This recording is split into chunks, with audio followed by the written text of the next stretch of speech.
Lahat ng nangyayari merong dahilan. May dahilan kung bakit. Nakikita nyo mismo. Ang video na ito ngayon, may dahilan kung bakit naririnig nyo ako ngayon. Siguro, dinala ka dito ng curiosity mo, dinala ka ng pananampalataya mo. Ako po isang deboto ng mahal na pong Jesus Nazareno. Ako po isang OFW na nasa Abu Dhabi, UAE, United Arab Emirates. At hindi ho ako makapunta ng Quiapo, hindi makapagpanata tuwing Biyernes.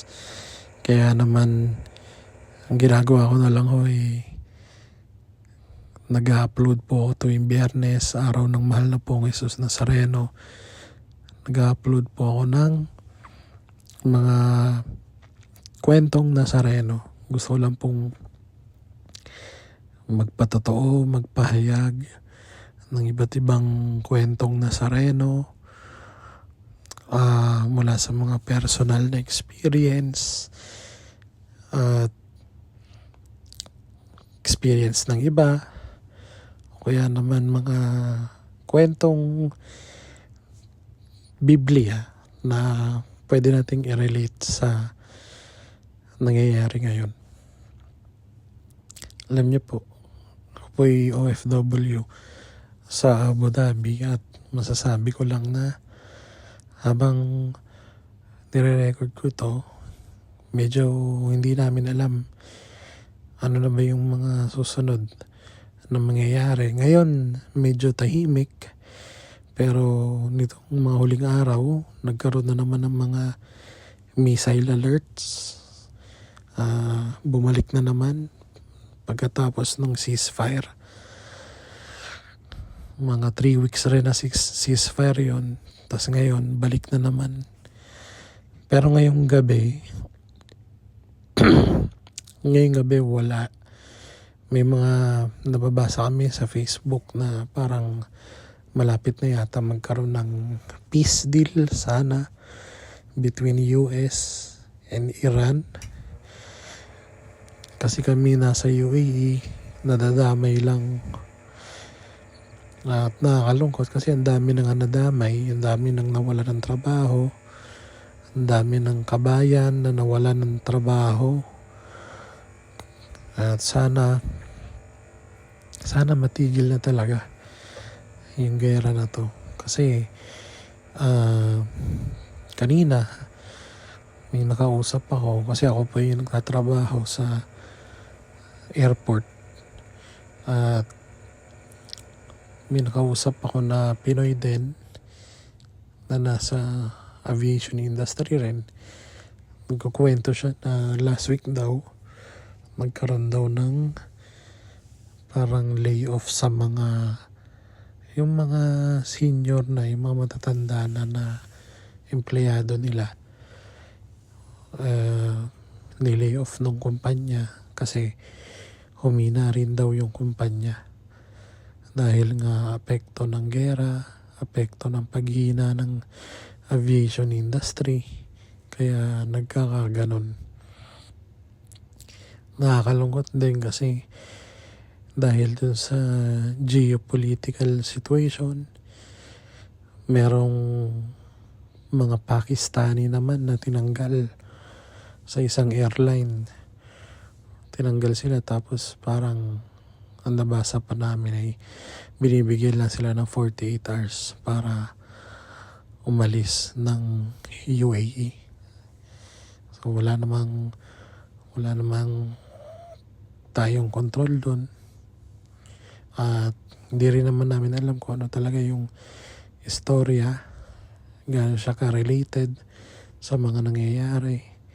Pero pare-pareho lang naman siguro ang mga gustong mangyari ng mga kabayan natin. At yun ay matigil na yung gera kasi marami nang apektado.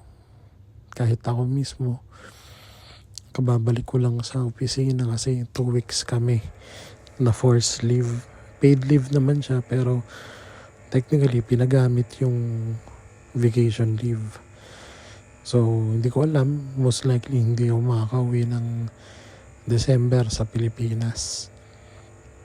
Kasi ilang ano na lang ilan na lang yung magiging bakasyon. Bahala na kung ano mangyayari. Pero ano nga rin dahil sa paghina ng aviation, kailangan kong mag-apply ng hahanap ako ng ibang trabaho. Pero syempre kung bibigay man ng mahal na pong Jesus Nazareno, siya na po bahala. Kasi siya naman ang may alam. At mas maganda lagi yung plano niya.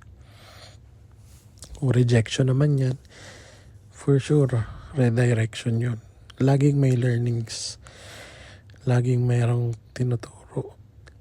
Kaya, dapat, pag kunyari may rejection, ang isipin lang natin, ano kaya yung gustong ituro ng mahal na pong Jesus Nazareno? Hindi yan maubos. Lagi ang may dahilan. Kasi nga, lahat na nangyayari, merong dahilan. At ma-share ko na lang din, meron pa akong utang sa Pilipinas, may housing loan ako. At dahil nga walang kasiguraduhan yung sitwasyon dito, iniisip ko na mag-loan. Pero syempre hindi pa naman talaga 100% buo yung decision ko. Pero nakakatuwa lang kasi may nirefer sa akin yung mga ibang katrabaho ko dito ng mga Pinoy din. Merong nirefer sa akin. Tapos nag-message sa akin yung parang agent ng bangko. Message sa akin sa WhatsApp. Tapos nagulat ako sa profile picture niya. Kasi ang profile picture niya ay mahal na pong Jesus Nazareno. So hindi ko pa siya nare-replyan. Gusto ko rin itanong baka ihos siya o baka deboto. Hindi ko alam pero nakakatawa kasi parang sign din siya na ang mahal na po ang Jesus Nazareno na ang bahala. Kasi syempre dahil sa gera may mga hindi maiwasan ang mga worries talaga. Lalo na yung katulad ko na bago lang, wala pa akong 1 taon. Bagong-bago ko dito, sabi ko nga bagong-bago akong OFW. Ang nadatnan ko pa, gera agad. Tagal-tagal kong hinintay na makapag-abroad. 2 taon na akong nag-apply araw-araw. Ilang interview na yung dinanas ko. Ilang rejection na. Ilang bansa na yung kung saan-saan na. US, Singapore, China, Netherlands, Germany, France, iba-iba, pati Canada, kung saan. Kasi lahat naman ina-apply ko, hindi ako namimili. At kung saan pa nga hindi ako masyado nag-a-apply. Kasi hindi naman ako masyado nag-a-apply sa Middle East. Kasi gusto ko sana talaga North America or Europe, or kung malapit man Singapore o Hong Kong. So na-ano rin ako, na-interview din ako sa Hong Kong. Na-interview na ako ng HR na Chinese, yung local. Waiting na lang kaming ma-interview ng parang ano nila, big boss. Kaso biglang nauna naman tong opportunity sa UAE. Kasi yung ginagawa ko sa sobrang desperado ko, nagme-message ako sa mga kung sino-sino sa LinkedIn. Nagsa-search ako doon sa i-filter mo lang siya. Sa search mo yung mga HR, o kaya manager. Sakto, yung na dati kong kaklase, na-hire din. Ilang buwan pa lang ang nakakalipas. Kaya nalaman ko yung kumpanya niya. Nung nakita ko yung kumpanya niya, hinarap ko sa LinkedIn yung mga HR doon sa kumpanya yun. At ayun nga, nung in-accept naman ako sa LinkedIn, sakto, nag-message ako na sabi ko, baka meron kayong position dyan, ito yung experience ko, baka sakali. At ayun, tinawagan niya ako. Hindi, tinanong niya muna ako. Nag-reply kasi yung HR kung willing ako sa gantong position. Sabi ko, oo, kasi hindi naman ako namimili. Tinawagan niya ako, in-screen niya ako. Tapos, after a week, tinawagan niya ako ulit. Kasi, i-interviewin daw ako kinabukasan. So, ako naman, medyo nalala ko, kasi nga 1 linggo na, tapos hindi naman ako maasa. Akala ko wala na. So, nung tumawag siya, nakahiga pa ako nun. Inaalala ko. Kasi medyo nalimutan ko na eh. Pero, ayun, nung naalala ko, kasi sabi na nung recruiter, sabi na nung HR, parang pagkasabi niya, ako yung nakausap mo last week. Ako yung tumawag. Tsaka ko lang napagtanto. Kasi nga, ang dami ko rin ina-applyan. Ang dami kong kinakausap. Kaya minsan, hindi ko na rin nakakalito na rin talaga. At ayun nga, na-interview ako. At yung interview ko, wala pang 20 minutes. Kaya naman nagulat din talaga ako. Kasi after 3 days, nagkaroon na ng job offer. At agad-agad din lang, after a month o within 3 weeks, nakalipad na rin ako. And alam nyo, nung mga panahon na yun, kung kailan naman 3 weeks na lang, parang dami mong iniisip, medyo nag-worry ka na, kakayanin mo ba? Kasi tapos aalis ka, iiwan mo yung nakasanayan mo, iiwan mo yung pamilya mo. And ako, for the longest time, syempre, kasama ko lagi yung nanay ko. Kaya isa yun sa pinakamahirap din nung hinatid nila ako sa airport.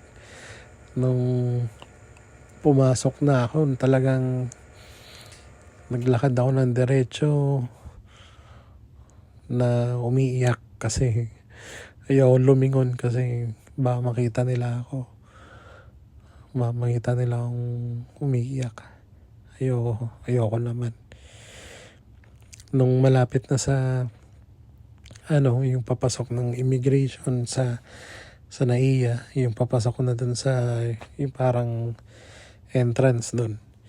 Nilingon ko sila kung nandun pa. Nakita ko, umalis na rin pala sila agad. Yung parents ko, hindi ko alam, siguro, ewan ko. Pero, ayun lang.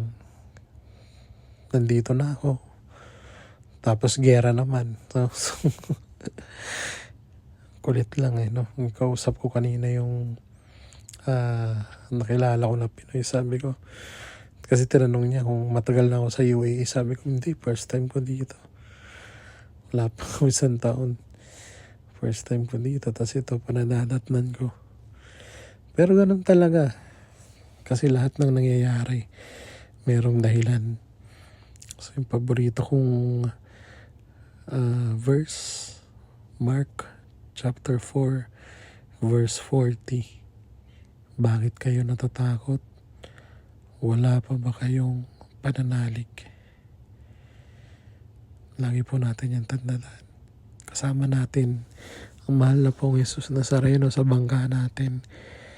At kahit napakalakas ng alon, kahit malakas ang ulan, kahit kumukulog, bumabagyo, lagi mo lang tatandaan, kasama mo si Jesus Nazareno sa bangka.